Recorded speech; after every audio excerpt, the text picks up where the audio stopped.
I mean, I'm a conspiracy theorist to a degree. Like, when I connect dots that maybe shouldn't be connected, I don't know. My best friend was killed over this matter. There's a chap here, about 10 minutes away from here, driving. He has been running his car on water since 1986, with the government's permission, provided that he keeps his mouth shut. And with regular intervals, using his own words, they keep warning him to keep his mouth shut. So we had some equipment destroyed in transit to the lab, and we have been threatened. So we know we're getting close. That's a good thing.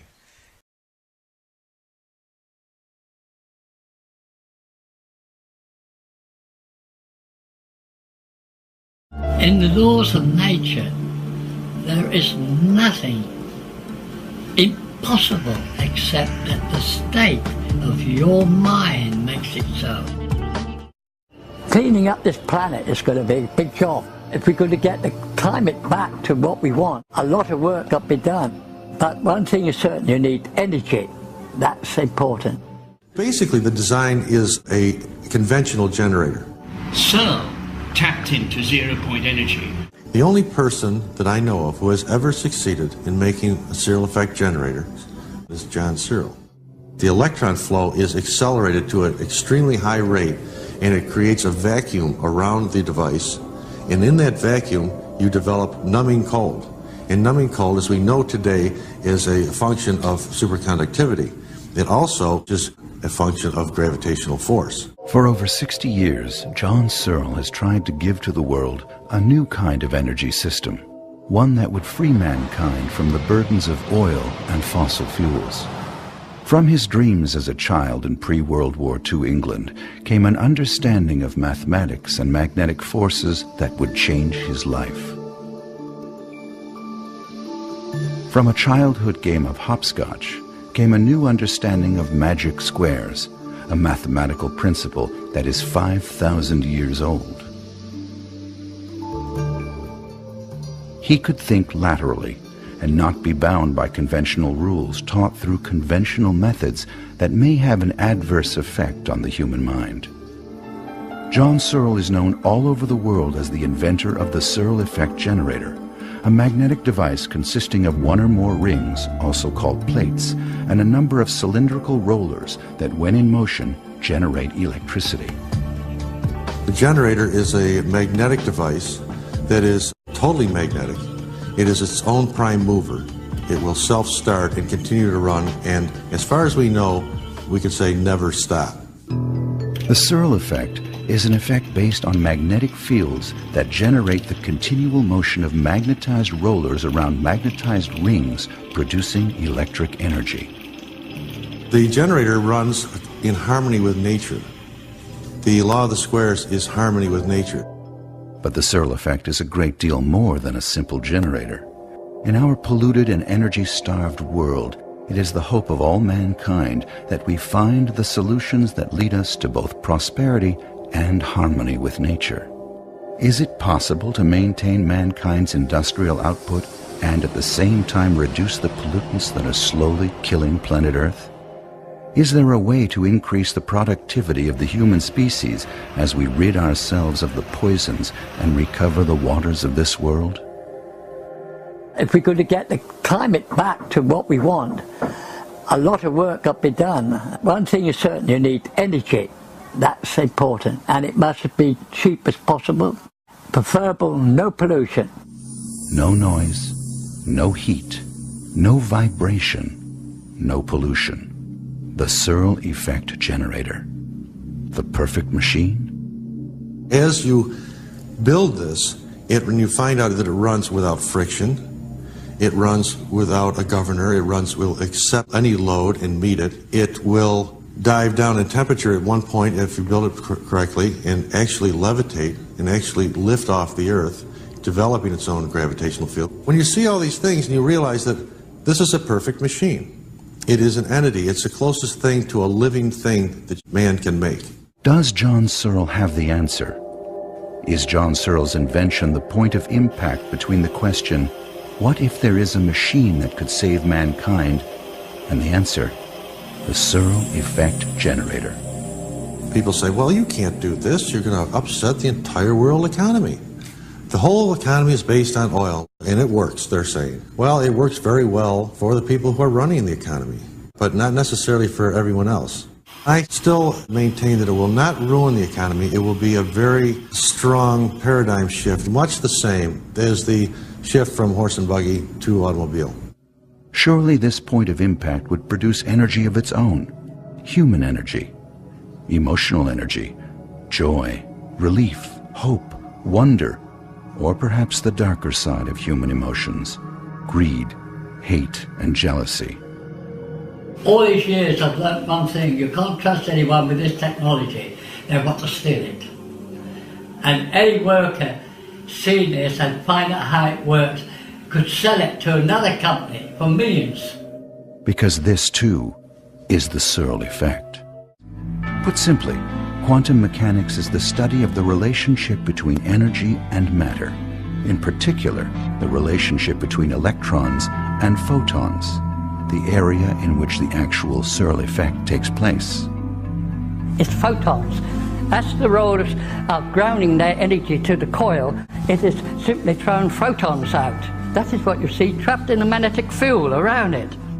Albert Einstein's contribution E equals mc squared made way for huge strides in science. Very soon, abstract mathematical proofs would replace ether theory as the best explanation of all things and their relativity. Others, like Nikola Tesla, would cling to the idea that energy was all around us and that we could access this energy and transport it through the atmosphere without the need for meters or utility companies. While the greatest minds of the 20th century uncovered theories about how the universe works, far beneath this lofty exchange, John Searl was dreaming. I had dreams, and those dreams are the key to all the work which I do. In fact, they're the key to all my knowledge. The Searl effect is developed from the law of the squares, and it is from these squares that John Searl developed his generator and flying discs. But he didn't stop there. Over the course of his lifetime, John Searl's understanding of the squares would be used by him to explain all aspects of life in the universe, from DNA to relativity, from single-celled life to the human being, from transportation to construction of buildings. The squares could be used to understand everything. When I took up my training as an apprentice electrical engineer, about the third day I was presented a docket to take to the stores, and I saw this tube with a small tube above. I asked the foreman what that meant. He said, that's 2 squares. So I said, well, what is 2 squares? So he draws 2 by 2, show me 4 squares. 4. You can take a square, if you run the numbers in normal, 1, 2, 3, 4, 5, 6, that is uniform in. But when you total them up, each row, each column, each diagonal, you'll find they add up different. Putting numbers in random, we come up with a uniform output. Every line, every column, the 2 diagonals come out precisely the same. Random numbers in squares will produce a uniform total. John Searl would soon call this the law of the squares, nature's way of achieving order from chaos. This led to Searl's revelation. From those numbers, John Searl had the exact amount of each ingredient in the rollers and rings of his generator. Now, every 1 square represents a quantity of a material, and that's very important. This is precisely how I developed the S.E.G. So I copy nature in every way. I work at trying to think how nature's doing it, and then produce this object. World War II had ended, brought about by the most devastating weapons ever conceived. The product of those lofty minds who 20 years earlier wondered what would happen if you hit a single atom hard enough. What kind of energy was stored in this tiny place? The answer, they thought, is the source of all energy in the universe. The practical answer was bang. In fact, the biggest bang mankind could ever devise. Einstein opened the door a bit further. Like most people, they come up with a wonderful formula. Einstein did. And then he stops at that and says, there's no way you can get this massive energy out of an atom. The cost would be too high, it's not worth it. Then you see you get another person comes along and thinks about this, oh no, just bump it with a proton or neutron. Some of the vocabulary, words like volts, ohms, amps, and watts. By 1946, John Searl had a different idea. How could this energy be tapped without smashing the atom into bits? His idea was a completely new generator design. We didn't call them Searl Effect Generators then, but we were just trying to produce a generator to run the house lights on, because I felt that the big generators at the power stations were a waste of money, would present to us vast pollution problems in the future. So the whole idea was to get something to produce electricity. Basically, the design is a conventional generator as far as how it looks. You've got a magnet passing by a coil. And all generators of electricity are based on magnetics and coils. You can pass a coil by a magnet or a magnet by a coil, but that gives you your deflection in the electron flow and the force in one direction. I already knew most of the fundamentals. What I was doing here was trying to get rid of the petrol engine or other devices to turn the generator. That was the objective. The two key issues are electrons and magnetic fields. John Searl understood the basic principles for generating electricity. He knew electricity was made up of electrons traveling down the wires into our homes. To generate, you've got to have electrons for motion, create motion. That's why you go to the rare earth. The primary component is a rare earth. Although it can be any of the rare earths, the component that we use is neodymium. That's element number 60 on the periodic chart. And that unit puts out an excess of electrons for some reason, and it will also replenish them very easily. Rare earth is the greatest weight of the whole materials that you're using. That has got to hold the mass of electrons. John Searl's idea was to find a way to ease those spare electrons out of the structure and use them. Instead of smashing the atom into bits, why not tap this vast electron reservoir by using magnetic fields, same as any generator of that time? So I say to myself, if you can release all the energy with a simple particle, surely we could ease it out gently by tunneling it in and giving it something to run up.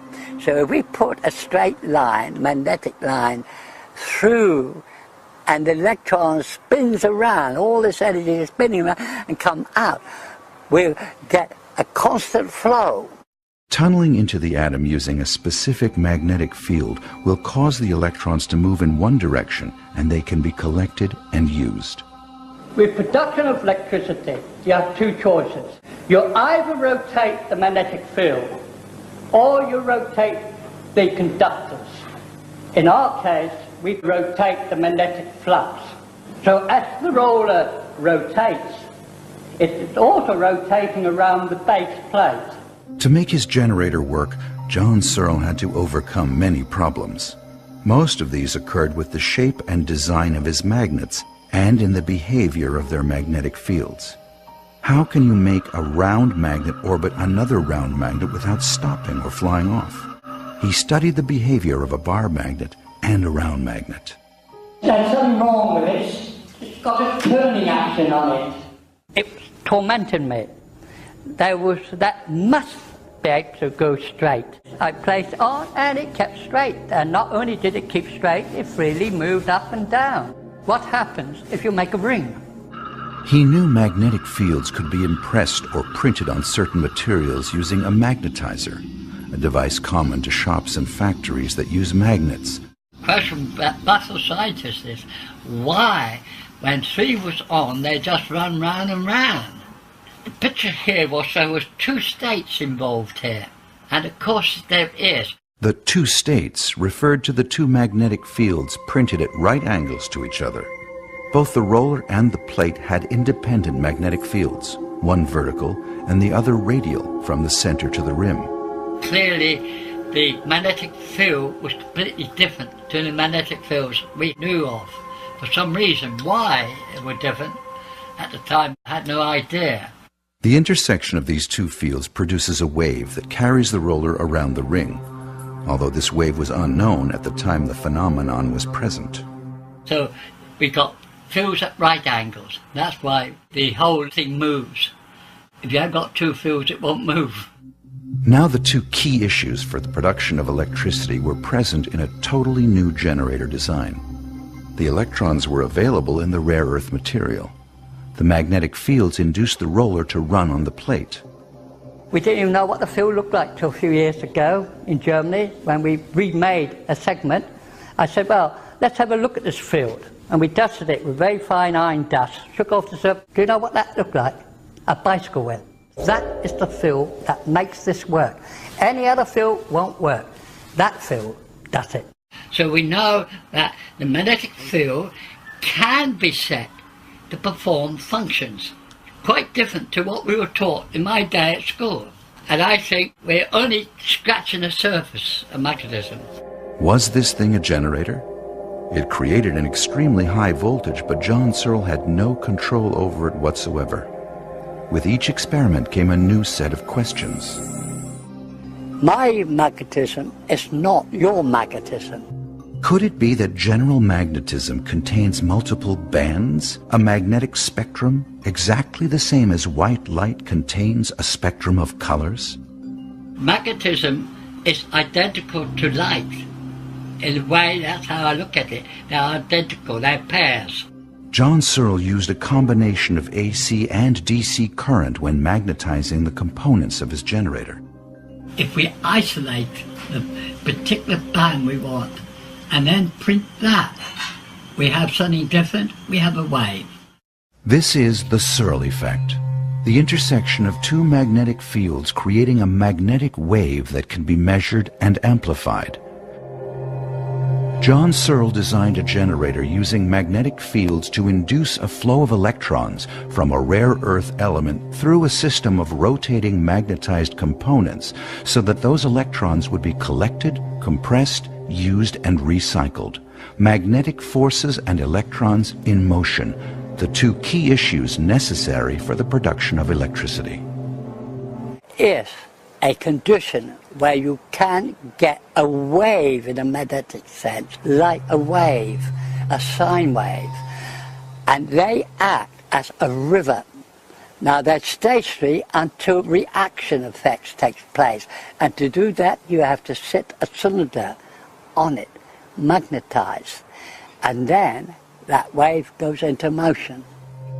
Now the roller placed on that field, it floats. We know it cannot touch that, it's too dense with energy, so it will float. So we got something floating there, then if this wave is moved due to reaction between this plate, this roller and this plate, then that wave is going to carry that regardless. So the roller maintains still its constant height. Though it's now running many times faster, it does not fly off. The magnetic field is holding the roller tightly to the plate.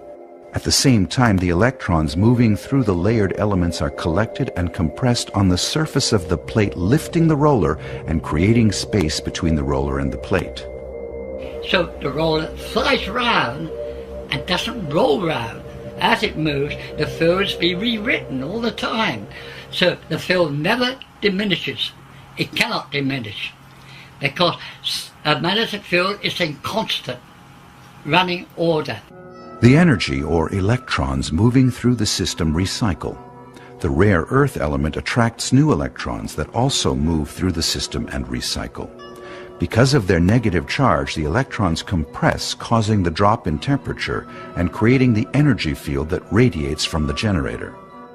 In 1956, I was soldering. I had to produce another unit, and this time we wasn't powering it up. I wanted to try to meter up things to see what the oscilloscope was showing me. And it was accidental that when I took the hot iron to solder the wire on, I couldn't solder it. Something from the machine was cooling things faster than you could heat them. That was accounting for some of the behavior of those early models. Counted for why, when I got a hold of it, I was stuck to it. John Searl created a generator design that became a superconductor, producing extreme cold and incredibly high voltage that caused it to lift off the ground. But could he control this flying disc generator? One thing I didn't know was that gravity can be inversed. No scientists ever had come up with that idea. That clearly the magnetic field was completely different to the magnetic fields we knew of. The heavy rollers spinning as they rotate around the plates acted like a flywheel and caused a gyroscopic effect. The extremely high voltage created a dense field surrounding the generator, a device built with individually magnetized components. Incorporating these principles displayed by the device, he christened it Gyro Flywheel High Energy Density Mechanical Magnetic Device, but it would soon be known as the Levity Disc. You've got to put a load, resistance load, on the generator to speed it up. And once it starts, you get to about, on average, about 1 million volts. It begins to really build up a charge. Then this superconductivity switches in and the earth pushes it up. But it's also affecting the atmosphere above it. It is making it pull to the rim and rotate with the field. So you've got like a hurricane effort. It's sucking it up. There's a magnetic field, there's a gap, a vacuum between that and the rim, and it's the photons which is discharged, trapped by the magnetic field, which gives it the glow. Basically, the Searl effect was meant to turn the ether, which is all around us, which contains energy, and tap into this energy, which has euphemistically now been known as zero-point energy. And various other people who followed Searl's footsteps have also potted around, and they've tapped into it by mistake.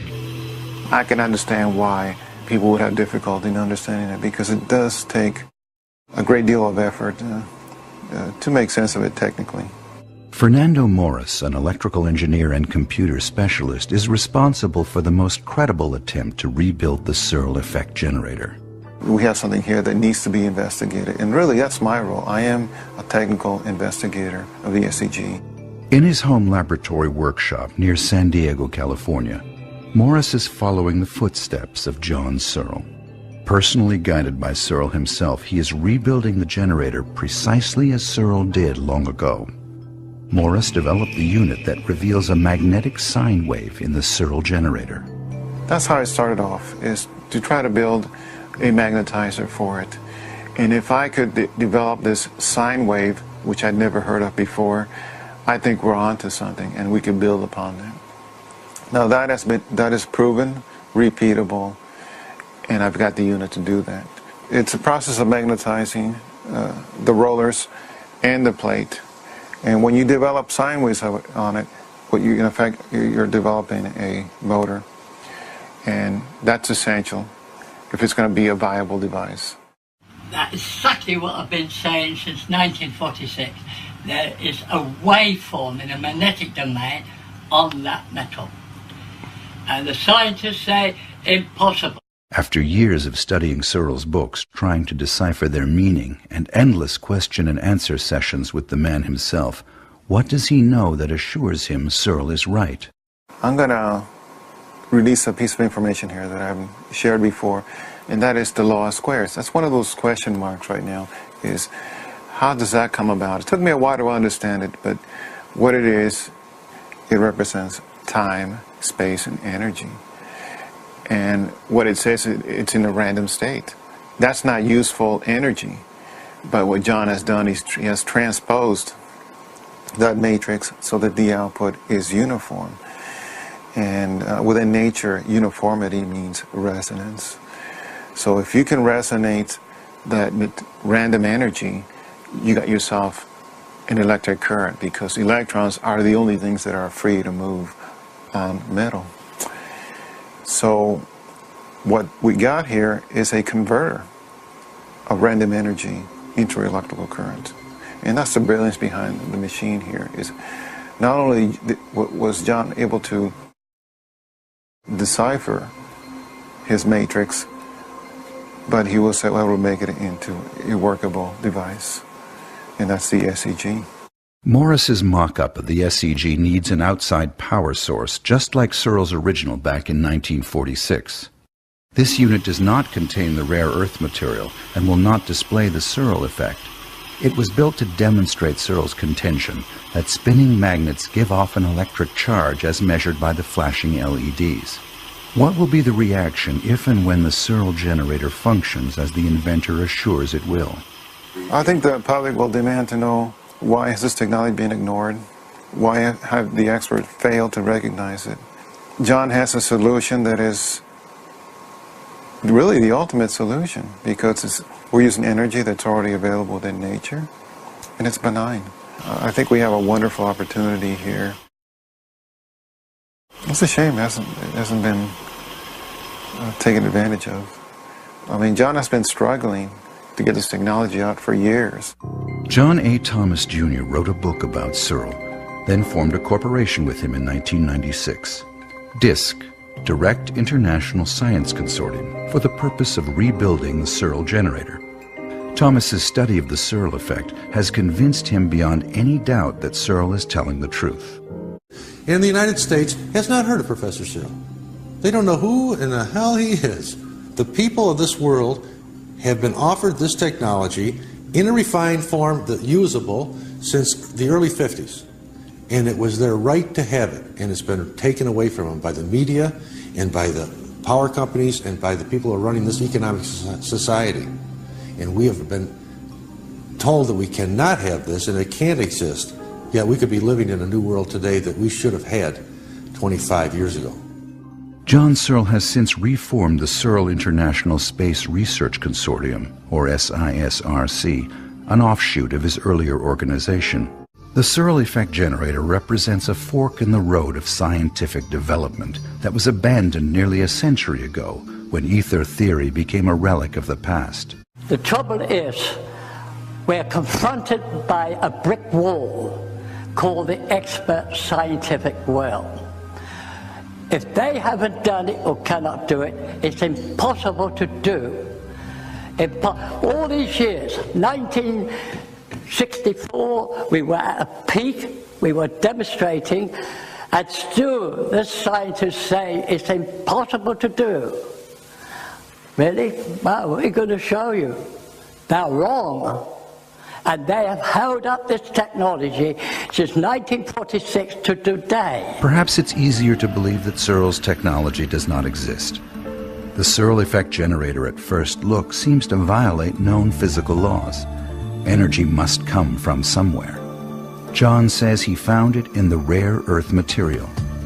Could it be that simple?